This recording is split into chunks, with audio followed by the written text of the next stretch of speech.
Hello, colleagues, wherever you are in the world. I'm glad you are here listening to me today. Thank you for joining today's professional development session. My name is Aaron Brockert, and I'm honored to facilitate this important conversation on teaching through a socioeconomic class lens. To start this webinar, I want to open with a grounding question. I want you to think about one student you've taught who faced barriers not because of their ability, but because of their circumstance. What challenges did they encounter? And how did it shape their learning experience? This is a situation we encounter in our classrooms all the time. There are millions of children out there who struggle to tap into their potential as students simply because of the backgrounds that they come from. Today, our purpose is to explore how the socioeconomic class lens helps us identify and address some of those hidden barriers. I'm going to be covering three main topics in this webinar. The first thing that we're going to discuss is what exactly is the socioeconomic class lens. Then we will identify why does this lens matter for us as educators. Finally, we will look at different ways to adapt our own lessons and assignments that reflect this lens. So hopefully by the end of this session, you'll leave with some practical strategies that you can try in your own classrooms and a better understanding of why the socioeconomic class lens is important to build equity in our classrooms. Now at this time, I want to quickly revisit the question I just asked you to think about that student who faced barriers because of their circumstance. I will give you a few moments to think about this before I continue.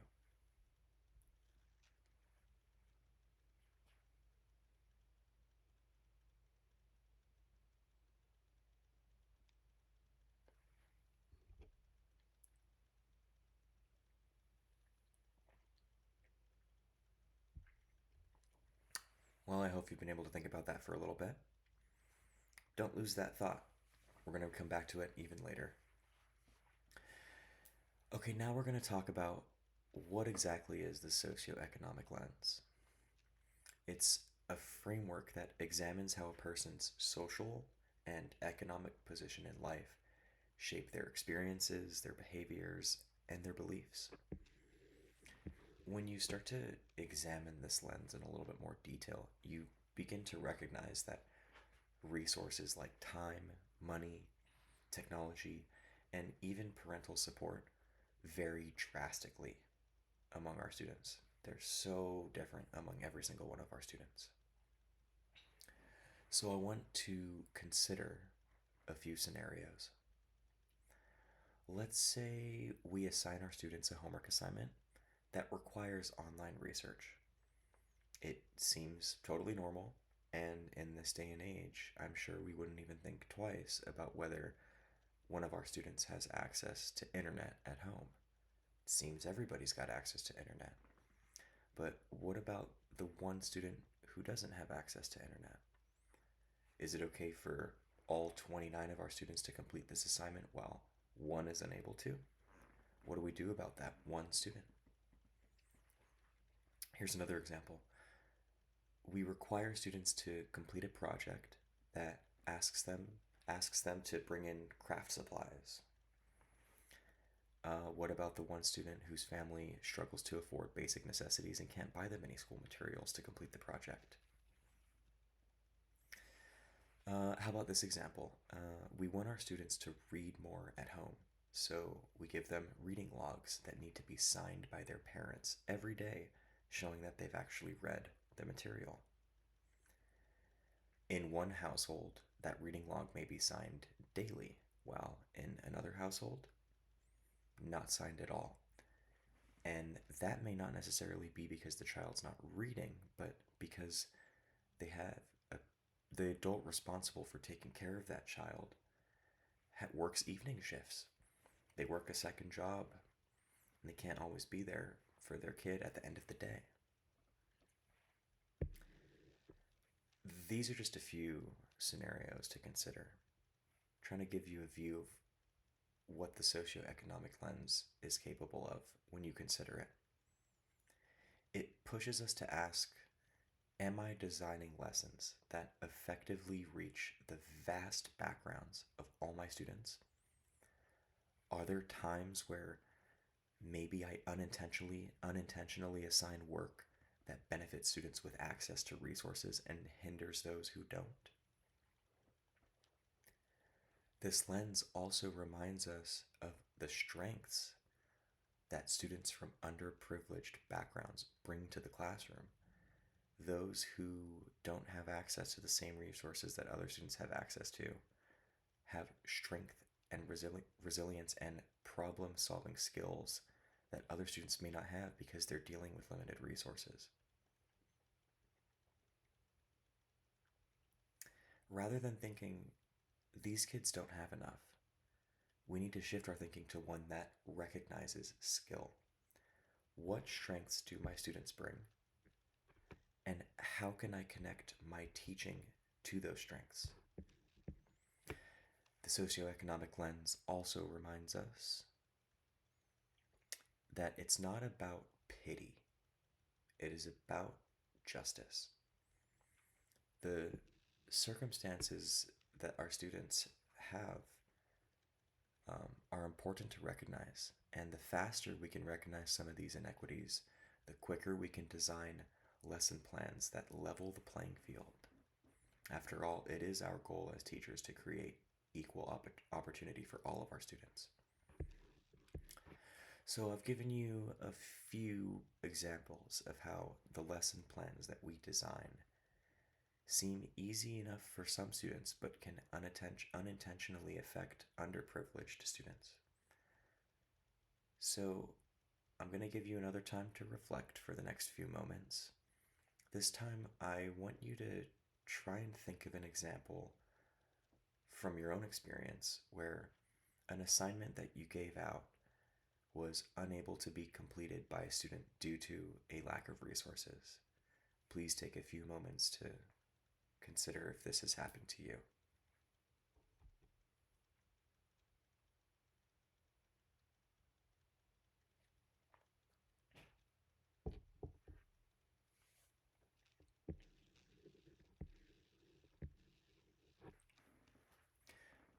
Thank you for considering that.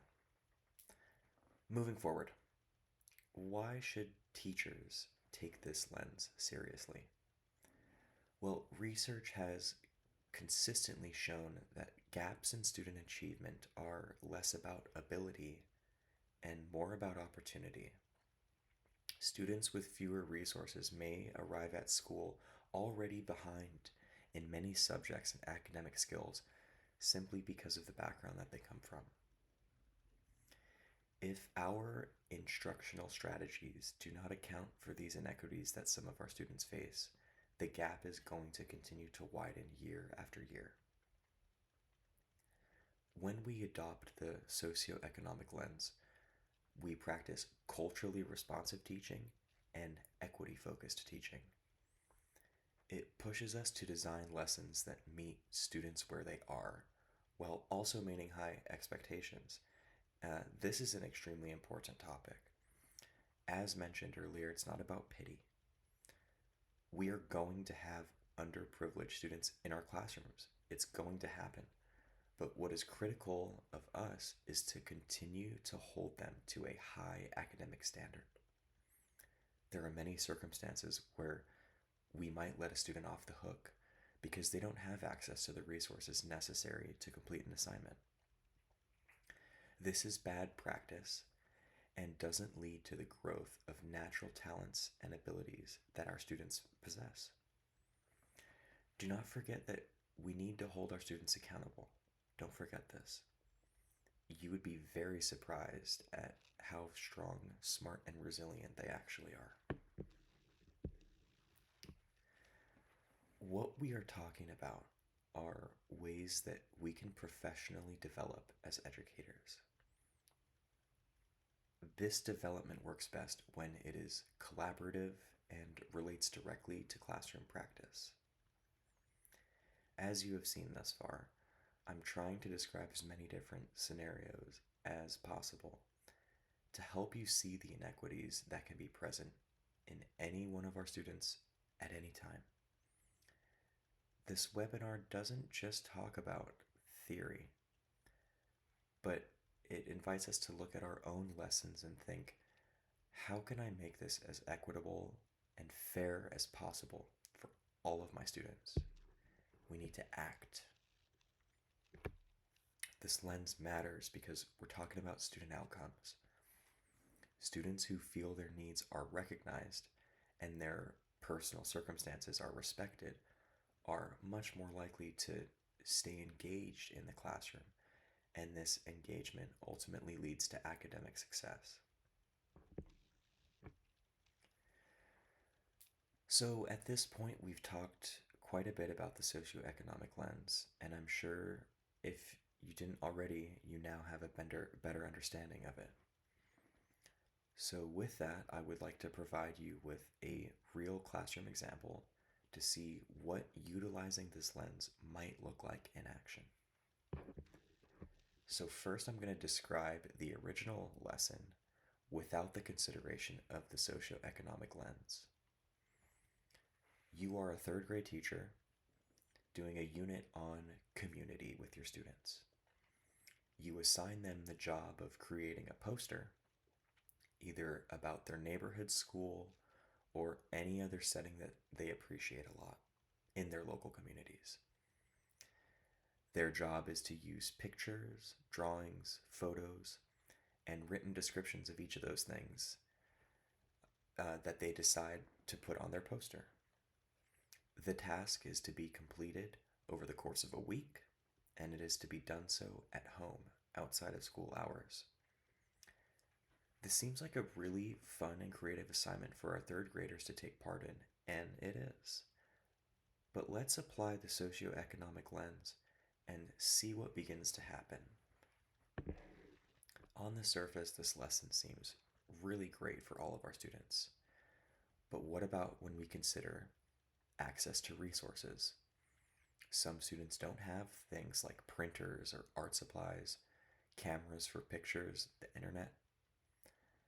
This already hinders a major portion of the project, especially because what they're asked to do is to create a poster using different arts and craft styles.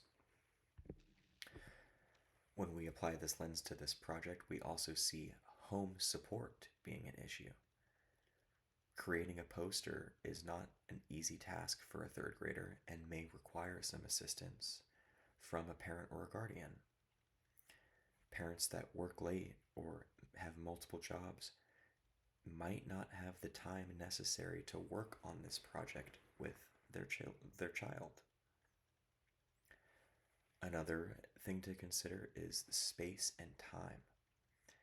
Each individual student works differently, under different circumstances, under different environments, under different stress levels. Maybe there are a couple students of yours that require a special workspace to complete projects like this, and maybe that workspace isn't available outside of school. So without the proper adjustments and considerations, this project turns creative fun into a competition of who has the best access to resources, instead of giving students the chance to show what they know about their local communities.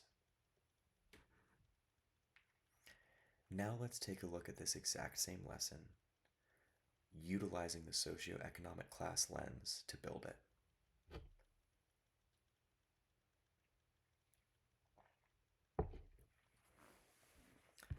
Same project. Now instead, we will provide a section of classroom time throughout the week for students to work on the project. When students have time in class to work on it, they will have access to all the materials necessary to build a beautiful poster of a local community of their choice. This includes access to computers to find images, pencils, crayons, printers, markers, glue, scissors, paper, everything that you can imagine in terms of physical materials for students to use.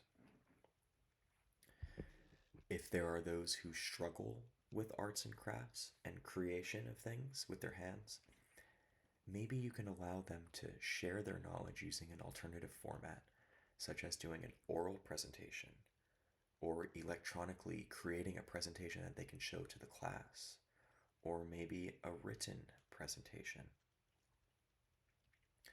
Doing this still allows a student to show their understanding of their community without limiting their format to the creation of a poster.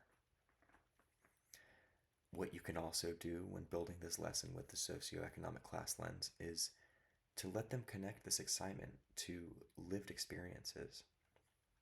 This taps into the unique cultural backgrounds that all of our students have. This would look something like letting them describe a cultural event from their background instead of a physical place.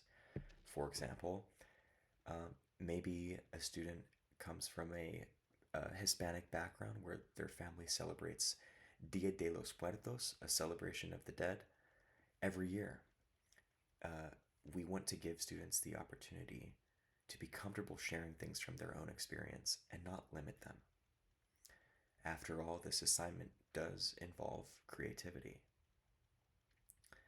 Another thing we can do is incorporate collaboration. Let students share their ideas and give feedback to one another. Let them see what each other are working on. This is especially helpful to students whose parents may not always be available to help them with assignments at home. When they are given the chance to work with and talk to their peers, that may give them the inspiration needed to create a great presentation.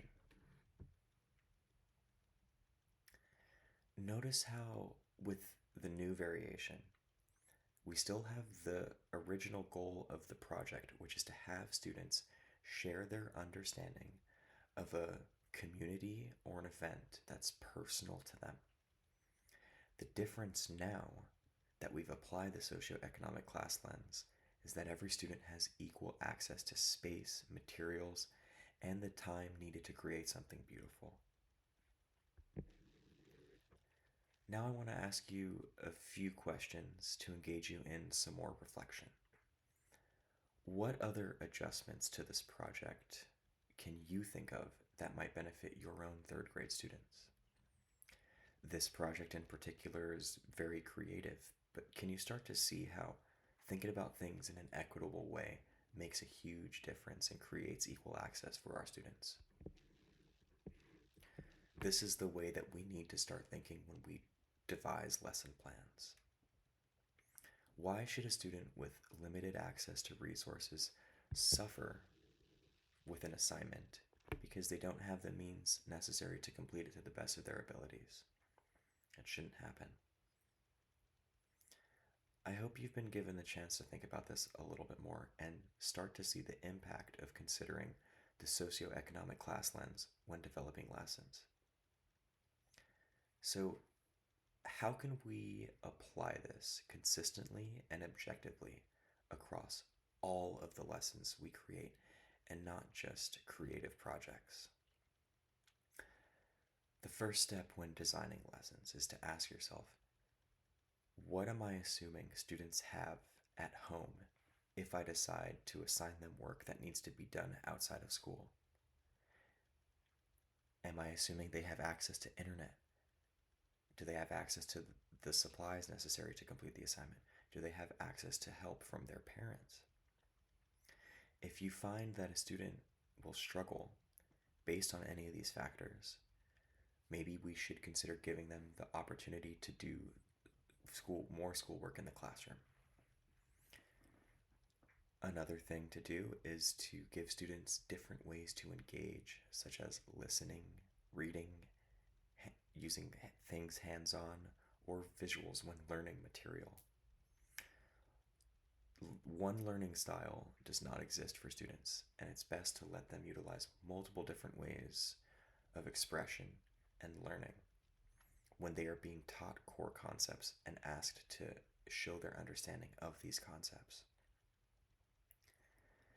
Next, we need to eliminate the requirement that families need to spend money for work to be completed. If there are specific materials that a student needs to use, it should be up to the teacher to provide them with those necessary materials. Another useful thing to do is validate a student's lived experience by giving them specific examples of the things that matter to them. We should learn about their backgrounds and give them resources related to those backgrounds or assignments that encapsulate some of their unique cultural backgrounds. And the last thing to consider is let students control how they show you their understanding of the work that is assigned to them. Don't limit them to a single outlet. Let them show you that they know what is being asked of them in whatever way suits them best. When they have this choice, it promotes more engagement and leads to more equity in the classroom. So these are the 5 things that we should consider when we design our lessons. As we begin to wrap things up here, I want to revisit our opening question. I want you to think of that student that you pictured at the beginning of this webinar, the one who faced barriers beyond their control in your classroom. How might your lessons look differently now if you consistently used the socioeconomic class lens? Remember, it's not about lowering the bar. It's about ensuring that the bar is reachable for every student. When we teach through this lens, we uplift our students and give them a sense of dignity and accomplishment. Learning is about giving students the opportunity to grow, and this is possible when we give them the chance to show us how their minds operate, and every mind operates differently. Every one of them is unique, and every background is respectable, regardless of where they come from. We want to give equal access to our students, always, and this is possible when we consider the socioeconomic class lens when developing lessons. So I challenge you to try and incorporate some of these ideas in your next lesson. I'd be curious to know how things changed and what benefit your students the most. Thank you everybody for listening today. Together, we can make our classroom spaces ones where socioeconomic differences are not barriers. They are opportunities for creativity, resilience, and understanding.